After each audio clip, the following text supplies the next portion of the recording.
Okay, I'm going to start off with sketching the surface that we're going to be focusing on for this example. And the only reason why I'm doing that really is because I have an idea of what y equals x cubed looks like. So here's kind of one way to compare it. If I've got y equals x squared, right, so say this is y equals x squared, and maybe this is 1 and this is 1. Then if I draw y equals x cubed,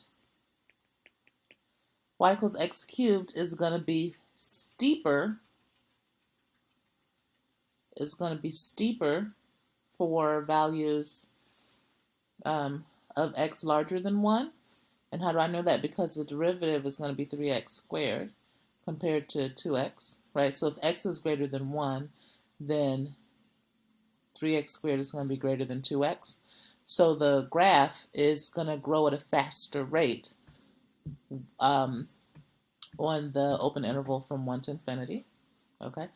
And then for my values of x in between 0 and 1, I'm going to have a slower rate of growth, okay? So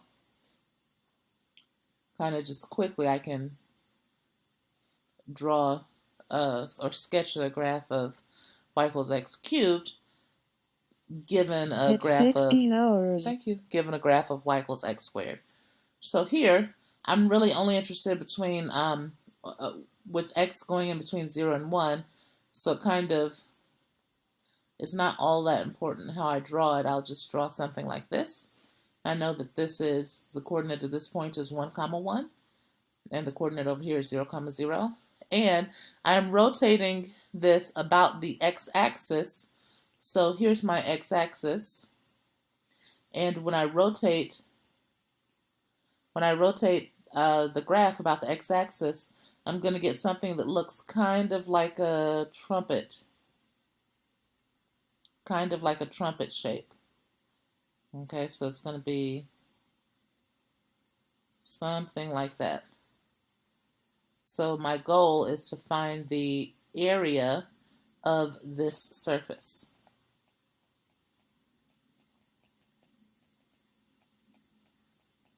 So this is my goal. Now I've got some formulas. Remember, we have 4 different formulas, and in order to determine which formula we should use, we look at the information that we've been given. So what have we been given? Well, we've been given that we want to revolve the graph of y equals x cubed. So that means we're in the format of y equals f of x, okay, on an interval from 0 to 1. And we want to revolve it about the x-axis. So when we have about the x-axis and y equals x cubed, the formula that we're going to use is that the surface area is equal to the integral from a to b 2 pi f of x times the square root of 1 plus f prime of x quantity squared dx. Okay, so for us, we can look and see that our f of x is going to be equal to x cubed. A is going to be 0, b is going to be 1. And we are almost ready to complete to find our surface area. We need one more thing. We need f prime of x. F prime of x is going to be 3x squared. So we'll have here, so I think we can actually go to a different, brand new here. So our surface area is going to equal the integral from 0 to 1, 2 pi times f of x is x cubed. So put x cubed out in front. And then we need the square root of 1 plus quantity 3x squared. dx. Okay, so this is what we need to compute. So let's go ahead and focus. Okay, sorry. All right. So this is going to be equal to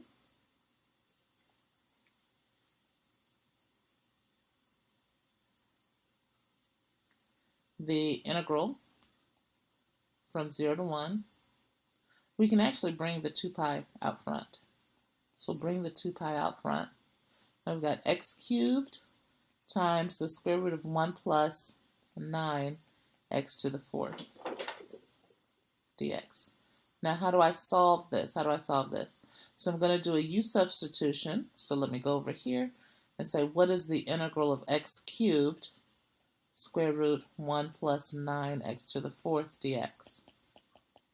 I'm going to do a u substitution. I'm going to let u equal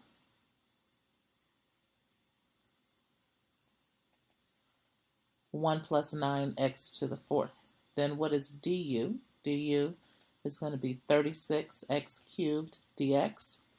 So x cubed dx is equal to 1 over 36 du. And I can rewrite my integral as the integral of x cubed square root of 1 plus 9x to the 4th dx equals 1 over 36 times the integral of the square root of u du.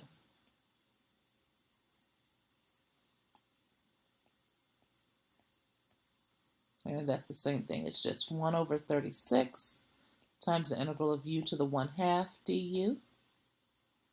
Okay. Which is equal to 1 over 36 u to the 3/2 over 3/2. And if I multiply the top and the bottom by 2/3, I will have, and then let's see here, this 2, and that's going to be 18.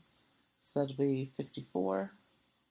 So I'll have this is equal to 1 over 54 times u to the 3/2, but u was equal to 1 plus 9x to the 4th. 1 plus 9x to the 4th to the 3/2. So I go back over here, and it must be that this integral is equal to 2 pi times, let's go back over here. We've got 1, let me just copy and paste.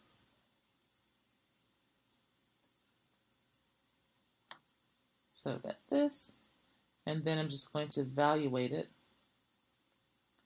at x equals 0, x equals 1.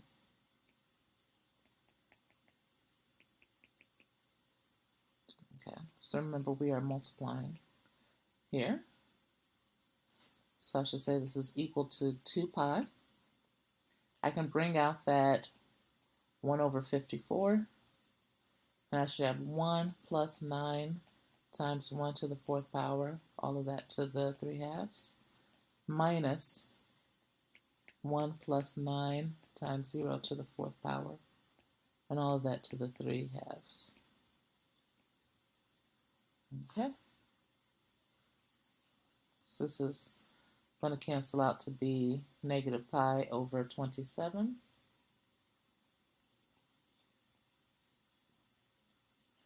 And this will be 1 plus 9 will be 10 to the 3/2. And this will be minus 1. Okay. So I'm looking at this, and I'm noticing that my answer doesn't make sense, because how can I have a negative number for my surface area? Area should be positive. So let's actually look back and see, where did we get this negative? Where did we get this negative number? Let's see here. So I did this. it looks like I should not have negative numbers. So this integral is 1 over 54. So this looks like this isn't a negative, it's just a multiplication sign.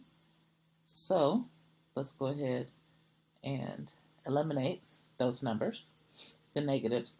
So this is going to be my final answer. And I would like to point out that it's really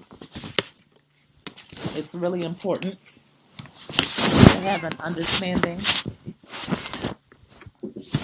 It's really important to have an understanding of what an integral means. So for instance, you can figure out that, hey, I've made a mistake somewhere because my answer doesn't make sense. So even though we focus a lot on just doing computations in this course, don't, try not to divorce the ultimate goal of the computations or the ultimate motivation.